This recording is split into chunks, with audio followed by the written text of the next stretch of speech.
All right. So welcome, George, to Doors Who Give a Damn. I'm super, super excited to have you on today. We know across the country, education is something that has been hot topic for many years, decades now. And I'm super excited because, and particularly in the South, we see that education sometimes is not at the top of lawmakers' agendas. It is a taboo issue sometimes when we look at education and how education is prioritized. So I am so elated to have you on the podcast to shine a light on where the state of education is, where you see it going, and your hope for the future of education, not just in Mississippi, but across the world. And I like to start the podcast off so my audience can get an idea of the guest. We all have lived experiences that really craft us to work on the issues that we find so deeply rooted to our hearts. Can you share with the audience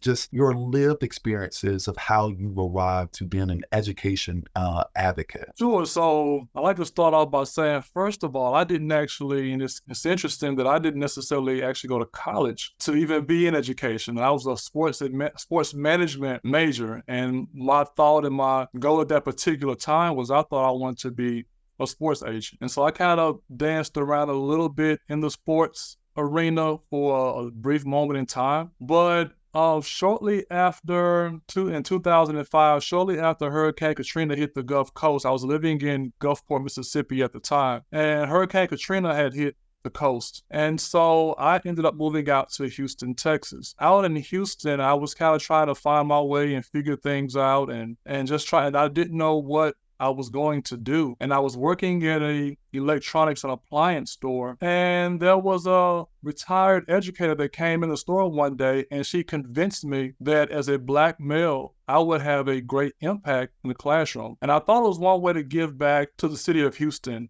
was to be an educator. And so I was in the classroom, and I started out as a teacher assistant, or some people may call it a paraprofessional. And I was in there and I really enjoyed my time there. And I just really thought I was really, making a difference. And I ended up pursuing becoming a certified full-time teacher. And at the moment I became a teacher, shortly after, I realized one thing. I realized that everything that we do in the classroom, from who we teach, how we teach, everything that we do rests on a particular policy. And so at that moment, I became what I call a policy educator. So I would work in parallel as an educator, at the same time advocate for policies that were beneficial and in the best interest of educators and students. And so for years, I've advocated for policies, whether it be educator pay raises, whether it be curriculum, whether it be state takeover here in Mississippi or the attempt to take over education. I just always felt like we had to address the policy. And one of the things that I recognize is that we have too many people in the Capitol in decision-making position who are making policies, dictating what we do in the classroom, who have never set foot in a classroom since they actually graduated. And so it has been my mission not only advocate for policies, but also hopefully inspire other educators to also get involved in policy. And I tell people, we don't sign our contracts to get involved in politics, but it's necessary. We don't do politics, and politics will do us. And so I try to inspire other educators, other classroom teachers to get involved in the political process. Otherwise, we'll have people dictating what we do, and it won't be as beneficial to us or our students. Absolutely. And George, tell me this. What is one of the most pressing public policy issues that you see in our educational system right now? The two of them kind of go neck and neck to me. I think on one hand, it's the education funding issue. How are we dictating, or how are we prioritizing public dollars in regards to education? Are we putting enough funding toward education? And so and that's one of the things that we worked on this year was education funding. For too long, Mississippi, we had this formula called MAEP, the Mississippi Adequate Education Program, that said that this formula, if this formula is fully funded, then that would be adequate enough, or that would be good enough to fully do the things that needs to be done to effectively educate students. And so for us here, MAEP was actually put into place in the late 90s, but it was only fully funded like once or twice. And the last time it was fully funded was in the early 2000s. And so we had this formula, we had this what they call a formula that said if we did do that, kids would be effectively educated. But the formula was never, or at least over decades, this funding formula was not fully implemented. Another policy issue, I believe, or another issue would have to be the curriculum. And so I tell people that, yes, education funding is a huge deal, and it is a huge deal.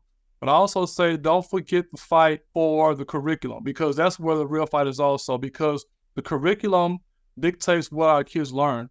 And so we have people that are trying to, kind of go away from the traditional curriculum and try to whitewash, history and do away with history and try to rewrite it and all these types of things. And I say that if those that control the curriculum control how students could possibly think, and it also has the implications as far as how they will vote and how they will advocate when they get older. So I would have to say education funding as well as curriculum implementation. Absolutely. Absolutely. And you said something very profound about, how you kind of arrived into education, but also and particularly how policy is so important, and politics, you can't get away from it, right? And no matter what part of society you're in, I always tell people that the politics of it all is very important, right? And so what would you say to educators who are listening to this podcast who may say, I teach, and I focus on my students,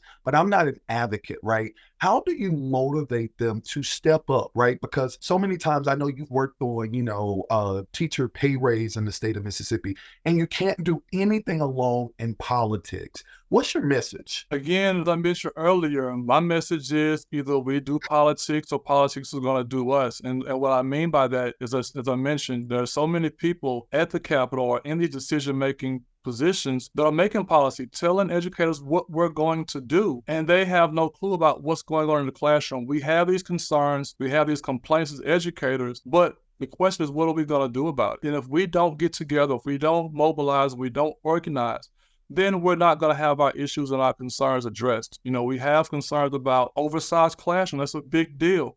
And so what are we going to do about that? We have to advocate, we have to organize and mobilize in order to do that. And so again, that's also a school funding issue.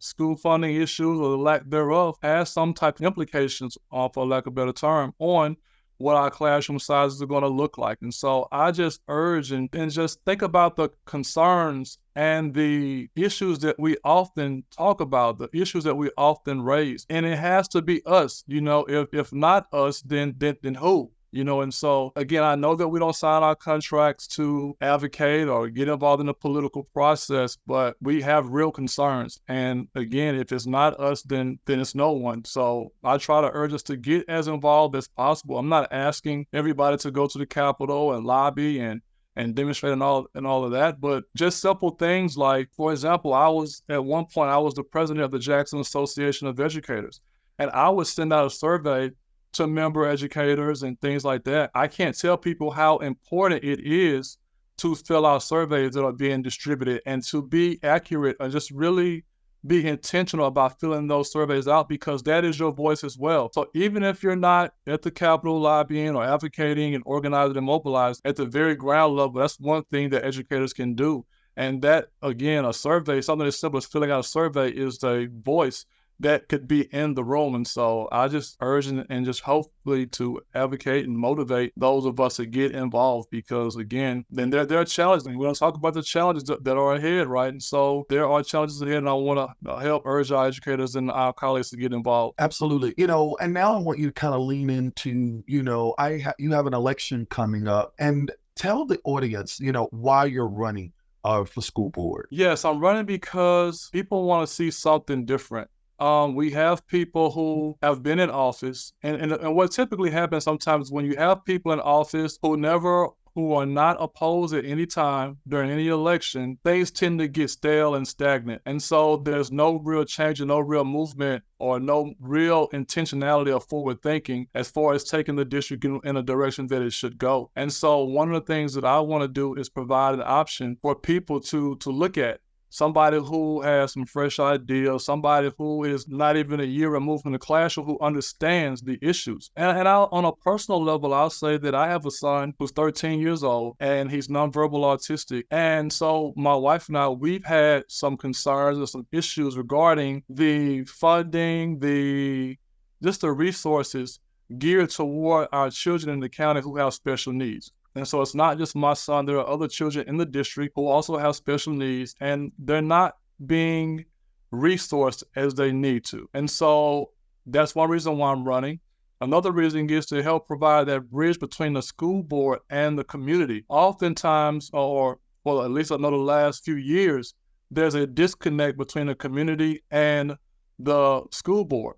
And so the community is not heavily or really lightly involved in what's going on as far as the direction the school board should go. And so I want to help be a part of that change and helping to make the school board inclusive of the community and not exclusive. And so it's only through the entire mechanism are things are going to change. So in order for education to change and move forward and be the best that it could be, it's going to take the school board, educators, administrators, and parents and the community at large to be involved. This thing is holistic.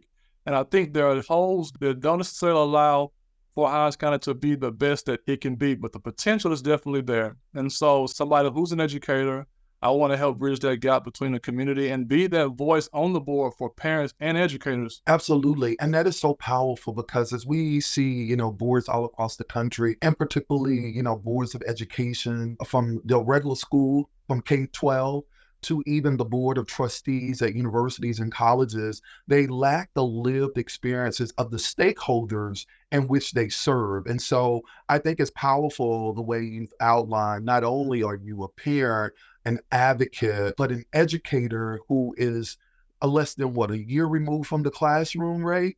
So that is so powerful. You understand the nuances of the budget. You understand the nuances of what you've heard from parents and all of that. That is very, very powerful. One of the other things that I wanted to talk to you about tonight is so many times people don't understand the role that poverty plays in education, right? That social determinants is something that really hurts our educational systems. And so we can have the best curriculum, we can have the best teachers, we can have the pay that's needed across the state of Mississippi. But if we do not address poverty and how some kids are only getting, that one meal from school, those 2 meals that they have at school, they're only getting that nourishment that they need, right? That is really, really important. And we see where state leaders are decreasing the budget for, food assistance programs during the summer. What are your thoughts on the role that poverty plays in our educational system, and what can we do to improve that? Yeah, so then that's a great point that you bring up. I tell people that education and economic, they go hand in hand. They're a lot closely related or linked that a lot of people give credit to it. And so you mentioned it. One of the things that I often say is that if you look at the schools that are quote unquote failing school districts or performing up to, what it should be in regards to the accountability rating here in Mississippi, it's not by coincidence that some of our lowest performing schools are in areas where there's low income or poverty-stricken districts and communities. And so one of the things, for example, and I just kind of give you just a quick example right here. So let's say that you have a child and this child is living with a single parent home, and the mother or father has a job that's only paying minimum wage. And so that parent, of course, in order to make ends meet, that parent may need to get 2 and 3 jobs just to make ends meet. So now think about this child having their parent removed from the home and being away from that child, for an extended period of time just to make up the money needed to just even help the kids somewhat survive. So when you think about that parent being away, you're taking away a resource that child could potentially have. A lot of kids who are in districts that are schools who are performing well, they have either one parent or both parents at home, and they have that support around them to check homework, to make sure they're doing well. And so a lot of times kids that are in low performing schools, their parents are not always there to help provide that support. And I hate when people talk about especially like when parent-teacher conferences and things like that, they talk about those child's parents not being there, or this idea that they're not as involved as they need to be, or they don't care. When in reality, a lot of those kids' parents are working 2 and 3 jobs and they can't actually be there like a kid that may be like in a middle-class neighborhood or upper-class neighborhood or what have you. And so what needs to happen is we need to better resource and equip those parents with better paying jobs. So that parent doesn't have to work 2 or 3 jobs to help make ends meet. You provide that parent with an income that is sustainable and is able to suffice in raising that child on that one income, then you have that support and that resource at home that can help the child with homework and help the child be on track in regards to how they're performing in school. And so I tell you, it's very closely related. You know, you talk about, you know, low income and poverty, and as you mentioned, meals, you know, sometimes a lot of our kids are not eating like they need to eat, you know, or sufficiently. And so when they come to school, a lot of kids are coming to school hungry. And so you can imagine how well that kid will not perform if that child is hungry. And so again, we need to be more intentional about helping those parents obtain jobs and resources. And that's why I'm so for the community schools model. And so for those that are not familiar, the community schools model is basically where the school serves as a hub for the entire community. So the school doesn't function as an institution that only serves the child, but the school also serves the parent as well. And that could look like food giveaway. That could look like job search training and things like that to help those parents, you know, get in the position they need to be economically to be home and better support their child. Absolutely. Absolutely, George. Let me tell you, I am so grateful and thankful for this conversation today. You are definitely going to make an outstanding board member when elected, but I definitely see a future state legislator here. The policies that you are talking about that are going to be so precious to the school board and to have those lived experiences is amazing, but the lenses in which you see public policy goes far beyond just that boardroom, but it's what happens in the Capitol. And people don't understand that those individuals that we send into our boardrooms and into the Capitol, they are affecting every aspect of our whole lives. And it's so refreshing to see somebody as of passion as you are about education. George, I want to go into, I'll complete the sentence segment here. And my first one is, the most rewarding part of my work in education advocacy is. Most rewarding work is to see a policy implemented and to see a policy passed. So for example, one of the things that we talked about was teacher pay raise. And I can't tell you, when you talk about poverty wages, you talk about low income, you talk about just being paid less than your value, we had educators who it was in that same boat and having to have 2 or 3 jobs to make ends meet. So to see legislation passed to help put our educators in better financial situation was very, very rewarding. Wow, absolutely. The next one is, one of the biggest challenges facing educators today. One of the biggest challenges is definitely classroom size. Classroom size is a huge deal. And I tell people, classroom size large classrooms are a threat to classroom management and classroom creativity. And so we have to figure out a way, we have to get policies passed to help alleviate the stress and the strain that large classrooms can put on our educators. Awesome. If I could change one thing about the educational system, it would be the intentionality in the funding of education. I think a lot of times our legislators, they are sometimes pressed. They have to be pressed, even do anything regarding education funding. And even when a bill passed, just like NAACP here in Mississippi, NAACP passed, but it was not implemented fully.